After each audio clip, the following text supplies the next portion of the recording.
Hey guys, welcome to something a little different. I had a lot of thoughts on my predictions for tomorrow's Nintendo Direct, the one that's happening on September 6th, 2018.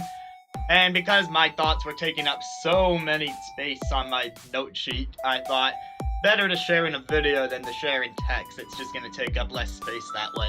This is my first time ever recording one of these things, so forgive me if I'm not the most eloquent speaker, but I will be going off my notes here.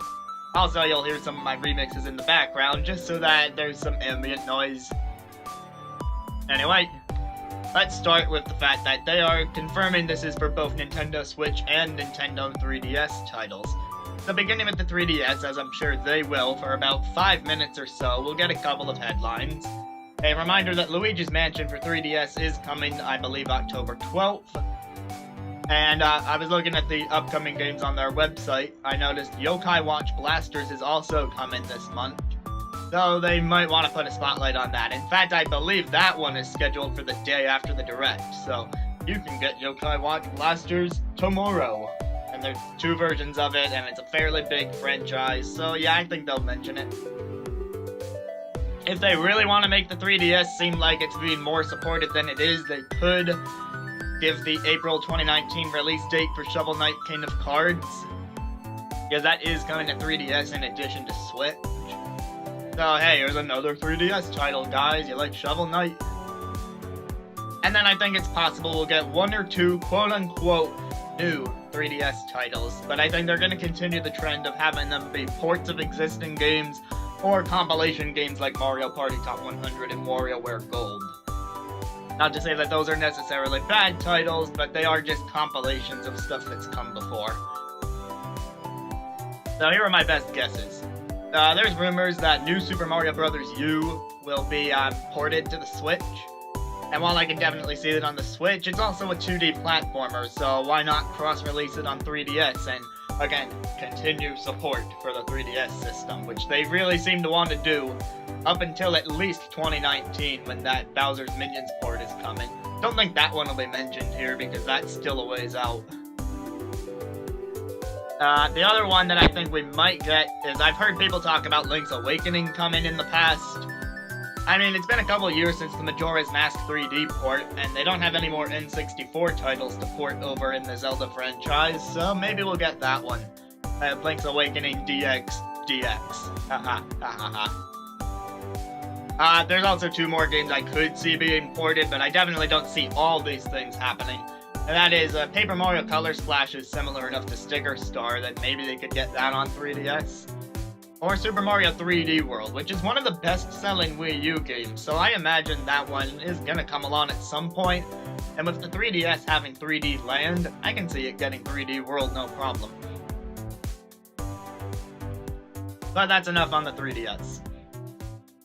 As for the Nintendo Switch, there are plenty of games that we've heard about that I think will be mentioned.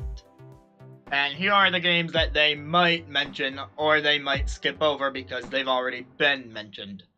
Those being SNK Heroines Tag Team Frenzy, which I also believe comes out the day after the Direct, Dark Souls Remastered, Undertale, the Xenoblade Chronicles 2 Torna DLC, which is also getting a standalone release, Mega Man 11, Starlink The Battle for Atlas, The World Ends With You Final Remix, and the Nintendo Labo Vehicle Kit. Of that list, Labo will probably not be mentioned because it is targeted at a younger demographic. Mega Man 11 and Starlink might be skipped over because they are coming to other platforms as well. But I'm pretty confident that we'll hear about all the rest of those games in at least a brief headline. Super Mario Party is coming next month.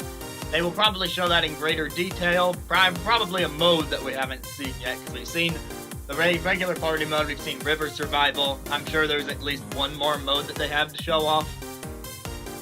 There were also, I'm not going to spoil them here, but there were some videos that went around showing all the characters in the game, so maybe they'll do an official reveal of the roster in a more formal way. Next up, Pokemon Let's Go is scheduled for November. They might show off some other feature of that game. That other feature they might show off could be Mega Evolutions. Those were already confirmed at one point. But they might go into more detail on which Pokemon from the first gen are getting those Mega Evolutions. Not that I expect any new ones, but, you know, it's a completely different graphical style on a newer system, so they might just want to show it off for graphics. Of all the major games coming up, like all the first-party IPs that people really watch, this one is the most likely to be skipped, because it's already had so many announcements on its own schedule, and it was brought up at E3. So if they don't show Let's Go, yeah, I mean, that's probably fine. This time last year, the September 13th, 2017 Direct, and yes, I checked this, it was September 13th, 2017 when they gave a date to Kirby Star Allies, and that was revealed for March. Now we know Yoshi's been delayed to 2019, so if they're going to announce a 2019 game that's pretty far along in development for February or March, I think Yoshi's that game. We will get a title for Yoshi, and we will get a window of February or March.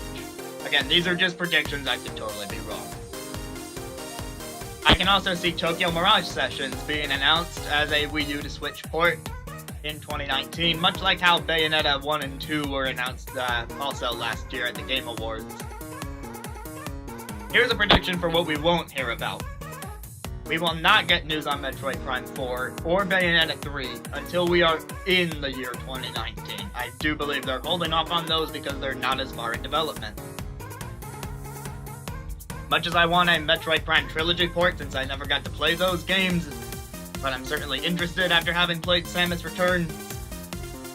As much as I want that, I don't think it's coming yet. But it would be great if they ported Metroid Prime Trilogy before Metroid Prime 4, but I'm getting off track here. I should be focusing on the actual predictions of what's going to happen.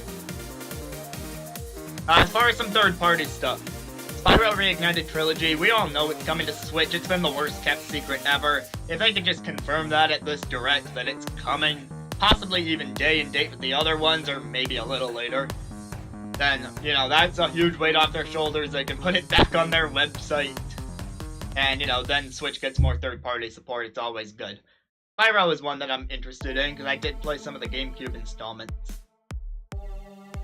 Anyway, Diablo 3 was confirmed recently, and it's got a TBD release date on the eShop, so they'll probably show that in some capacity, but that's one I'm not very interested in, just because it doesn't really suit my own tastes, but good for the people that want it. Yeah, I don't have a totally good prediction for that one.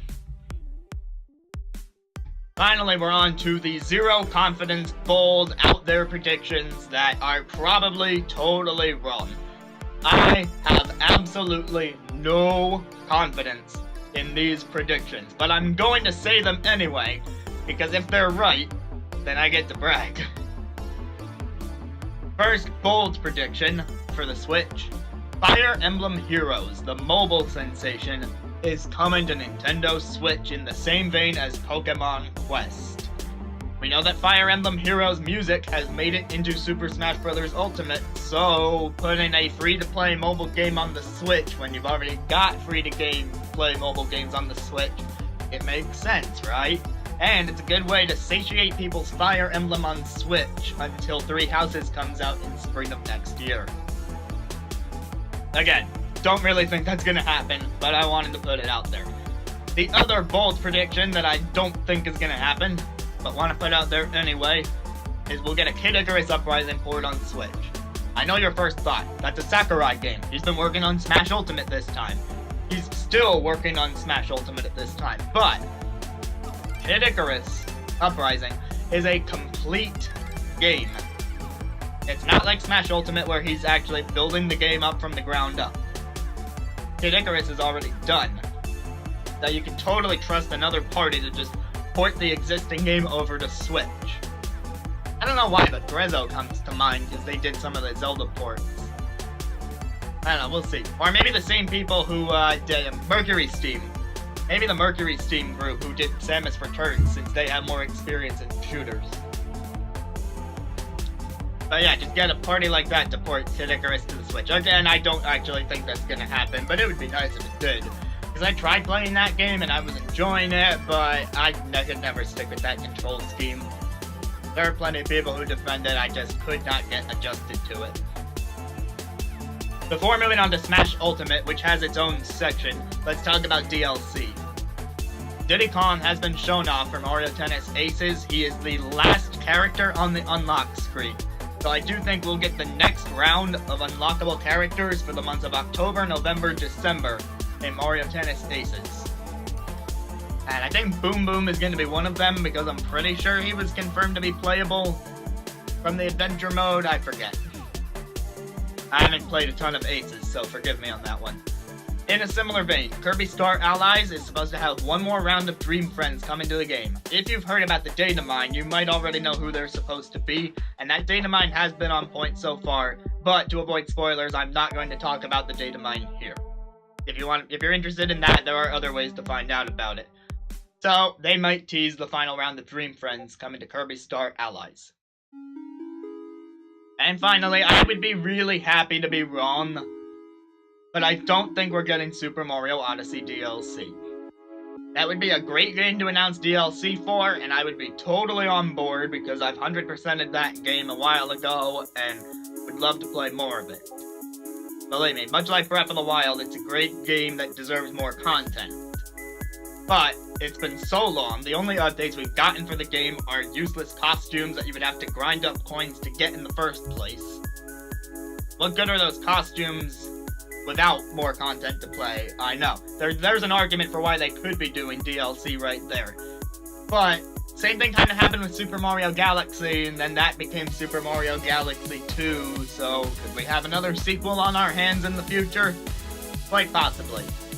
But as much as I hate to be right about this, no Odyssey DLC. Following that now.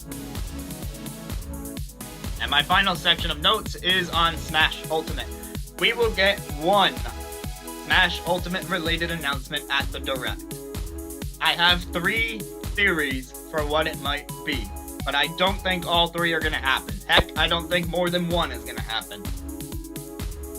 Theory number 1. Bandana Waddle Dee, who got a good number of votes in the Smash ballot, is confirmed as a playable character, and we get a new stage based on Kirby Planet Robobot. Star Allies was in development later than Planet Robobot, and Planet Robobot has more unique scenery since the entire planet has been mechanized. Plus, Waddle Dee did play a support role in that game. So I could see that happening. I want it to happen, believe me.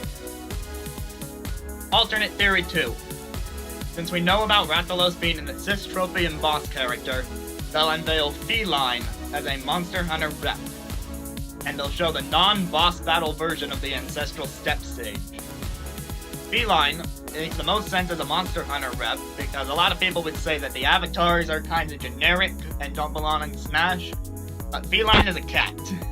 Let me remind you, Feline is not human. He has appeared in Super Mario Maker as a costume, and Toon Link wore a feline costume in Monster Hunter Cross. So he's been represented enough that I think he could be a good Monster Hunter rep in Smash. I've never played a Monster Hunter game, I'm just not interested, but I'm totally supportive of people who would want that representation in Smash, and I'm happy that at least Rathalos has been confirmed so far. My final theory is that the Octoling Amiibo 3-pack release date was stealth-dropped to be the same day as Smash Ultimate, December 7th. Plenty of people are already theorizing that Octoling will be an Echo Fighter for Inkling. So, imagine them revealing the Splatoon 2 Amiibo functionality for the Octoling 3-pack, and then following that up by confirming Octoling is a playable character in Smash Ultimate. And there you go, they already have an amiibo right there. In fact, they already have 3 amiibos so that you can use your figure player fighter in Smash Ultimate. If they get a stage to go along with them, they could base it on elements from the single-player campaigns Octo Valley and Octo Canyon from Splatoon 1 and 2. There are plenty of out-there floating objects that they could make a really unique stage out of it. So yeah, those are all my predictions for the September 6, 2018 Nintendo Direct. I hope you enjoyed what I had to say, and we'll see for tomorrow how right or wrong I am. In the past, I have been wrong about 90% of the time, even though I think I know Nintendo so well. But hey, maybe this time is different. Maybe I recorded myself on just the right direct where I'm gonna nail all my predictions. We'll see. But thanks for watching, and we'll see you some other time. Goodbye.